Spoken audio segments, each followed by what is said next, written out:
Oke, Assalamualaikum warahmatullahi wabarakatuh dan sekarang kita masuk ke materi apa saja yang harus Anda pahami dari tampilan Facebook Ads Manager. Jadi kita akan mengenal fungsi dashboard, fungsi panel dari yang ada dalam Ads Manager Anda.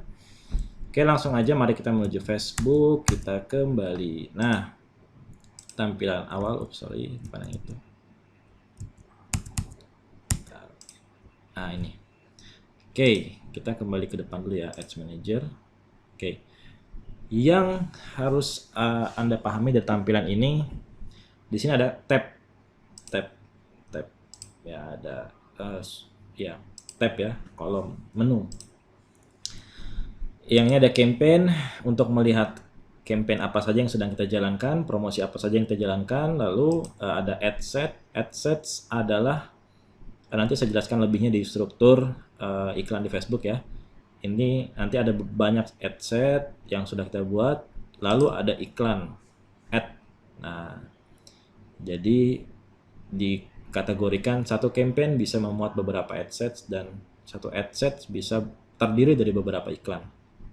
Nanti saya jelaskan lebih detail di materi tentang struktur. Oke.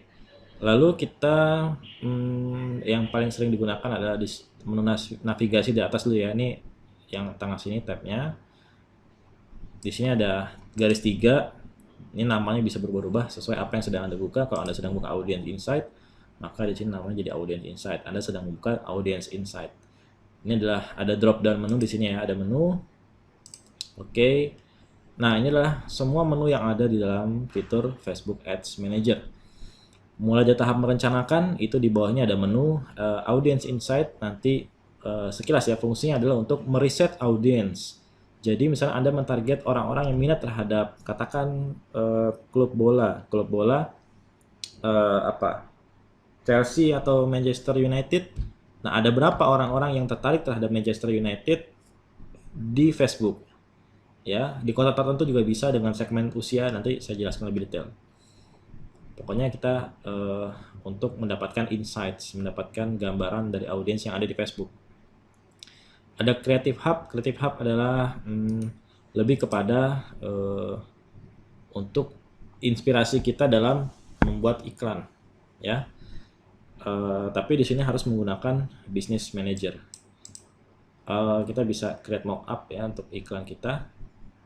Lalu di sini juga ada image text check ya untuk mengecek apakah image kita oke, enggak. Maksudnya gini, Facebook membatasi jumlah teks yang dibolehkan yang ada di gambar. Kalau terlalu banyak teks itu bisa Facebook menganggap sebagai mengganggu ya, kurang bagus untuk user experience mereka, sehingga Anda bisa upload. Misal, kita kasih contoh, gambar ini misalnya kita upload. Tentu tidak ada teksnya. Oke, jadi kalau kita melebihi 20%, lebih sedikit dari 20% itu low ya, jangkauan iklan kita akan menurun. Ya, ini saya jelaskan lebih detail ya tentang aturan gambar di Facebook. Kita kembali ke menu. Oke, lalu ada dia ketika sudah siap direncanakan, sudah matang audiensnya, kita sudah tahu. Lalu ada contoh-contoh iklannya juga yang bisa jadi inspirasi kita. Lalu di tahap membuat dan memanage iklan, create and manage ini ada Ads Manager yang sudah kita lihat ya.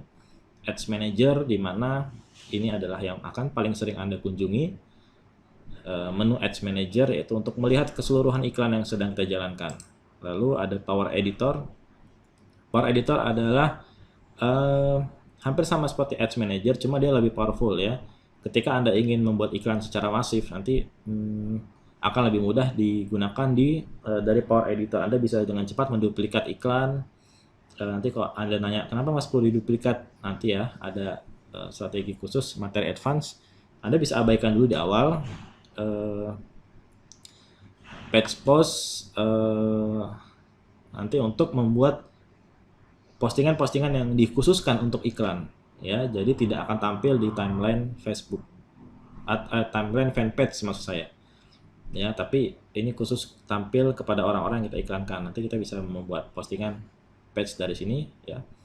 Lalu ada app dashboard, automated rules, ini bisa Anda abaikan dulu untuk membuat peraturan otomatis. Misalnya ketika berjalan sehari, klik iklan Anda, CTR-nya rasio orang klik itu di bawah 1%, yang tentu sangat jelek sekali. Misalnya jadi iklan Anda kurang menarik, orang nggak mancing orang untuk klik, sehingga persentasenya sangat rendah. Atau biaya per kliknya terlalu mahal, tentu iklan yang jelek akan berakibat pada biaya per klik yang mahal, sehingga itu over budget, bisa boncos, bisa rugi di sana. Kita bisa automated setelah performa 1 hari berjalan ada yang seperti itu, kita bisa optimasi, misalnya dimatikan secara otomatis. Itu kalau kita punya banyak campaign, tapi bisa kita abaikan dulu ya. Kalau dari reporting ada custom conversion, untuk membuat custom conversion nanti lebih detail ya, analitik untuk nanti kalau kita sudah main Facebook Pixel, ini masih agak jauh. Jadi yang penting di sini mungkin ada Ads Manager, Page Post ya, kemudian Audience Insight yang bisa Anda fokus di awal. Kemudian ada di menu aset, ini adalah aset yang akan kita bangun. Kita bisa membangun aset audience, siapa yang like Facebook kita, siapa yang pernah klik iklan kita, dan lain sebagainya. Nah, ini sangat powerful sekali. Ini adalah aset yang kita punya ketika beriklan dan harus dijaga baik-baik. Ada pixel, ada images ini ya gambar yang pernah kita gunakan. Kemudian Anda bisa upload gambar dari sini supaya ketika membuat iklan lebih cepat nantinya. Lalu menu setting Anda sudah tahu, ini setting tentang ya pengaturan umum dan billing, payment ya, payment. Oke, itu sih. Dan saya coba buka di Ads Manager. Yang akan sering Anda lihat lagi adalah di sini tombol plus untuk membuat campaign baru.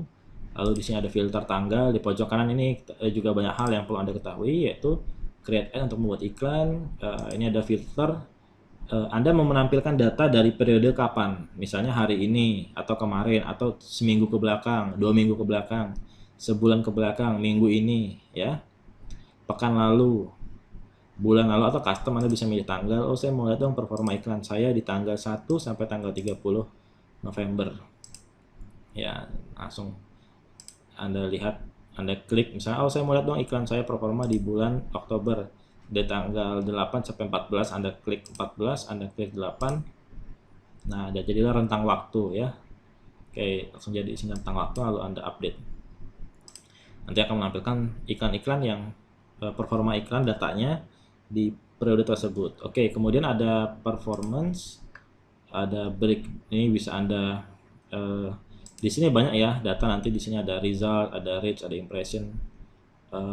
Nanti akan saya jelaskan di materi tentang membaca metrik. Di sini ada banyak sekali parameter hasil iklan kita, jangkauan iklan kita berapa, berapa kali tayang, biaya yang dikeluarkan berapa, dan lain sebagainya. Tentang membaca data ini untuk metrik-metrik, pengkategorian metrik ya. Ini akan saya jelaskan nanti lebih detailnya dari materi khusus tentang membaca metrik dan penjelasannya apa yang harus Anda baca. Tapi nanti ya. Oke, lalu kita bisa breakdown dengan lebih detail untuk performa iklan kita berdasarkan, misalnya kita lihat hasil dikategorikan berdasarkan umur sekian sampai sekian berapa, dan seterusnya. Oke, lalu Anda bisa export. Yang penting sih nanti ini di sini ya, dan tentu panel ini harus Anda kuasai. Lalu menu yang kita buka ada Audience Insight, Ads Manager, Page Post kadang-kadang. Itu yang mungkin untuk awal-awal. Oke, sekian pengenalan tentang dashboard Facebook Ads Manager. Ini bisa Anda klik-klik sendiri, Anda explore di dalam Audience Insight ada apa aja, tapi nanti akan saya pandu step by step sambil kita jalan iklan. Anda tidak perlu menghafal semuanya, cukup kita sambil jalan aja. Ini sekadar pengenalan agar Anda familiar dengan tampilannya. Oke, sekian ya. Assalamualaikum warahmatullahi wabarakatuh.